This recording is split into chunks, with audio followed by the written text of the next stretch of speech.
கர்த்தருடைய பரிசுத்த நாமத்திற்கு மகிமுண்டாகட்டும். ஆண்டவராகிய இயேசு கிறிஸ்துவின் நாமத்தினாலே அன்பு கர்த்தருடைய பிள்ளைகளாகிய தங்கள் அனைவருக்கும் ஸ்வீட் ஊழியத்தின் சார்பாக வாழ்த்துக்களையும் ஸ்தோத்திரங்களையும் தெரிவித்துக் கொள்கின்றேன். மத்தேயு எழுதின நற்செய்தி நூல் 16ஆம் அதிகாரம் 24வது வசனம். மத்தேயு 16ஆம் அதிகாரம் வசனம் 24. அப்பொழுது இயேசு தம்முடைய சீஷர்களை நோக்கி, ஒருவன் என்னை பின்பற்றி வர விரும்பினால் அவன் தன்னைத்தான் வெறுத்து தன் சிலுவை எடுத்துக்கொண்டு என்னை பின்பற்ற கடவன். ஒருவன் என்னை பின்பற்றி வர விரும்பினால் தன்னைத்தான் வெறுத்து தன் சிலுவை எடுத்துக்கொண்டு என்னை பின்பற்ற கடவன். அன்பு கடவுளுடைய பிள்ளைகளே, ஆண்டவரை பின்பற்ற விரும்பினால் என்று கடவுள் நம் பக்கமாக ஒரு சாய்ஸை ஆண்டவர் வைக்கின்றார். நீங்கள் விரும்பினால் என்று சொல்லுகின்றார். கடவுளை நாம் பின்பற்றுதல் என்பது பக்தியாக வாழ்வது வேறு, கடவுளுடைய திரு சித்தத்தின்படி வாழ்வது வேறு. பக்தியாய் வாழ்வது என்பது முழுக்க முழுக்க சடங்குகளை சார்ந்த ஒன்றாய் இருக்கிறது. சடங்குகள் என்பது நமக்கு நன்றாக தெரியும். ஒரு கிறிஸ்தவர் என்றால் இதை செய், இதை இப்படி செய், இந்த நேரத்தில் செய் என்றெல்லாம் அநேக காரியங்கள் நமக்கு சொல்லப்பட்டிருக்கிறது. ஆனால் அதே நேரத்தில் கிறிஸ்துவை பின்பற்றுதல் என்பது இருக்கிறதே, அதுதான் கடவுள் விரும்புகிற ஒரு வாழ்க்கையாக இருக்கின்றது. கடவுளுடைய விருப்பம் ஒவ்வொருடைய வாழ்க்கையிலே தனித்தனியாக இருக்கிறது. எனக்கென்று ஆண்டவர் வைத்திருக்கின்ற பாதை என்னுடைய குடும்பத்தில் இருக்கிற மற்றவருக்கு இல்லாமல் இருக்கலாம். அவர்களை வேறு விதமாக ஆண்டவர் நடத்துவார். இப்படி ஒவ்வொருவருக்கும் ஆண்டவர் ஒரு நோக்கத்தையும் ஒரு திட்டத்தையும் கொடுத்து நம்மை அழைக்கின்றார். அப்படி அழைக்கும் பொழுது கடவுள் நம்மை பார்த்து சொல்லுவது என்ன? நீ என்னை பின்பற்றி வர விரும்பினால், அப்படி நீ என்னை பின்பற்றி வருகின்ற விருப்பம் உனக்கு இருக்கும் பொழுது என்ன செய்ய வேண்டும் என்று சொன்னால், அங்கே அவர் குறிப்பிடுகிறார், தன்னைத்தான் வெறுத்து தன் சிலுவை எடுத்துக்கொண்டு என்னை பின்பற்றி வர கடவன். தன்னைத்தான் வெறுக்க வேண்டும். அப்படி என்றால் என்ன? முற்றும் துறந்து விடுவது அல்லவே அல்ல, இல்லையா? எதுவுமே இந்த உலகத்தில் எனக்கு வேண்டாம் என்று துறந்து விட்டேன். பெற்றோர் எனக்கு தேவையில்லை, மனைவி பிள்ளைகள் எனக்கு தேவையில்லை, இந்த உலக பிரகாரமான செல்வம் எனக்கு தேவையில்லை. அதல்ல கர்த்தர் சொல்லுகின்ற காரியம். தன்னைத்தான் வெறுத்து என்று சொல்லும் பொழுது என்னுடைய சுயம் என்ற ஒன்றை நான் அப்புறப்படுத்தி விடுகிறேன். இதை அழகாக பவுல் சொல்லுவார் இன்னொரு வார்த்தையில். என்ன? நான் பிழைத்திருக்கின்றேன், ஆயினும் பிழைப்பது நான் அல்ல, கிறிஸ்து என்னில் பிழைத்திருக்கின்றார். எவ்வளோ அற்புதமான ஒரு வார்த்தை! இங்கே தன்னைத்தான் வெறுத்து என்பதற்கான அழகான விளக்கமாக பவுலுடைய வார்த்தையை நாம் எடுத்துக்கொள்ள வேண்டும். நான் பிழைத்திருக்கிறேன் தான், ஆனால் இந்த உலகத்தில் நான் யாராக இருக்கிறேன்?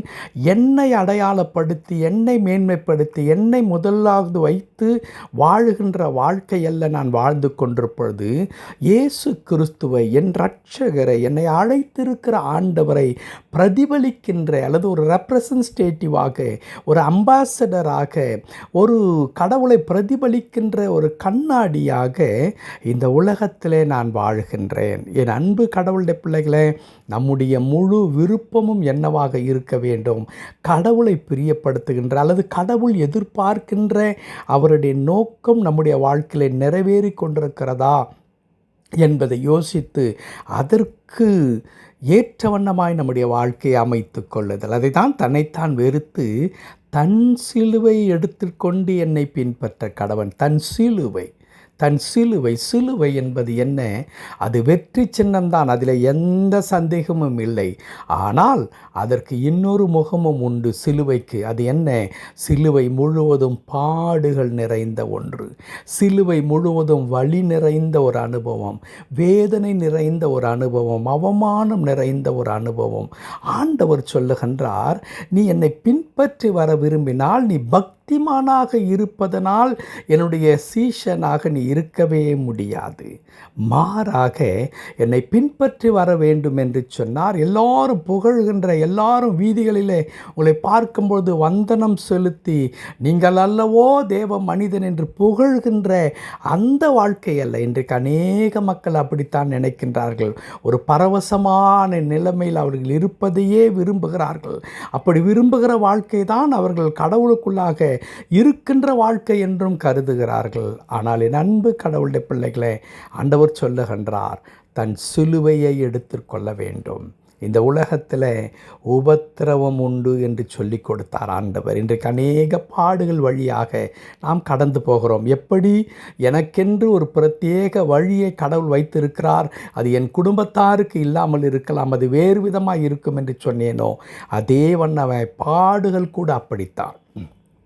நான் ஒரு விதமான பாடுகளுக்கு வழியாய் நான் கடந்து போகின்றேன். என் குடும்பத்தில் உள்ளவர்கள், என் நண்பர்கள் வெவ்வேறு விதமான கஷ்டங்களில், ஒருவேளை நான் அவர்களை பார்க்கும் பொழுது அவர்கள் எவ்வளோ நன்றாய் மகிழ்ச்சியாக இருக்கிறார், பார் நான் இவ்வளவு கஷ்டப்படுகின்றேன் என்று நினைக்க தோன்றும். ஆனால் அவர்களிடத்திலே நின்று பார்த்தால் நான் எவ்வளவோ பரவாயில்லை என்று சொல்லக்கூடிய நிலைமையில் தான் கடவுள் என்ன செய்கின்றார், அவர்களுக்கு ஒரு பாடுகளை வைக்கின்றார். அந்த பாடுகள் வழியாய் கடவுளை நாம் பின்பற்ற வேண்டும். அவரோடு கூட இணைந்து நாம் நடக்க வேண்டும். ஏன் பாடுகள் வைக்கப்படுகின்றது? பாடுகள் இல்லை என்றால் என் அன்பு கடவுளுடைய பிள்ளைகளே, மகிமை இல்லவே இல்லை. இன்றைக்கு எக்ஸாம்ஸ் எழுதி கொண்டிருக்கின்ற காலத்தில் நாம் வந்திருக்கின்ற நம்முடைய பிள்ளைகள் எல்லாம் தேர்வுகளை எழுதி கொண்டிருக்கின்றார்கள். கொஞ்சம் யோசித்து பாருங்களேன். சில ஆண்டுகளுக்கு முன்பாக கொரோனாவில் தமிழகத்தில் இருந்து ஒரு அறிவிப்பு வந்தது. முதல்வரிடத்தில் இருந்து கொரோனாவில் ஆல் பாஸ் என்று சொல்லிவிட்டார்கள். அப்பொழுது அந்த முதல்வரை கடவுளாகவே மாணக்கர்கள் பார்த்தார்கள். ஆனால் அதனுடைய விளைவு என்ன தெரியுமா? இன்றைக்கும் கொரோனா பேட்ச் என்று சொல்லி அவர்களை எள்ளி நகையாடுகிறார்கள். அந்த பேட்சில் படித்த பிள்ளைகளை எந்த கம்பெனியிலும் எடுத்துக்கொள்ள விரும்பவில்லை. ஏனென்றால் தே ஆர் நாட் ப்ரூவன். அவர்கள் தேர்வு எழுதி என்னுடைய திறமை, என்னுடைய அறிவு, என்னுடைய புத்திசாலித்தனம் இவ்வளவு இருக்கிறது என்று அவர்கள் நிரூபிக்கவில்லை. ஸோ அப்படி நிரூபிப்பதற்கு எது அவசியமாக இருந்தது? தேர்வு என்ற ஒரு பாடுகள் அவசியமாக இருந்தது. தேர்வு அவர்களை உயர்த்துவதற்காக கொடுக்கப்பட்டதை தவிர அவர்களை நிர்மூலமாக்குவதற்காக அல்ல. அதே வண்ணமாகத்தான் பாடுகள் நமக்கு கொடுக்கப்படுகிறது, நம்மை உயர்த்துவதற்காக. ஆகவே அன்பு கடவுளுடைய பிள்ளைகளே, ஆண்டவர் நம் வாழ்க்கையில் அனுமதிக்கிற பாடுகளை மகிழ்ச்சியோடு கூட ஏற்றுக்கொள்வோம். ஒரு நாள் அந்த பாடுகளும் துக்கமும் சந்தோஷமாய் மாறும். கர்த்தர் தாமே இந்த வார்த்தையின்படியே நம்முடைய எல்லா பாடுகளையும் மாற்றி நம்மை ஆசீர்வதித்து நம்முடைய மகிழ்ச்சியை இரட்டிப்பாக்குவாராக. ஆமென், ஆமென்.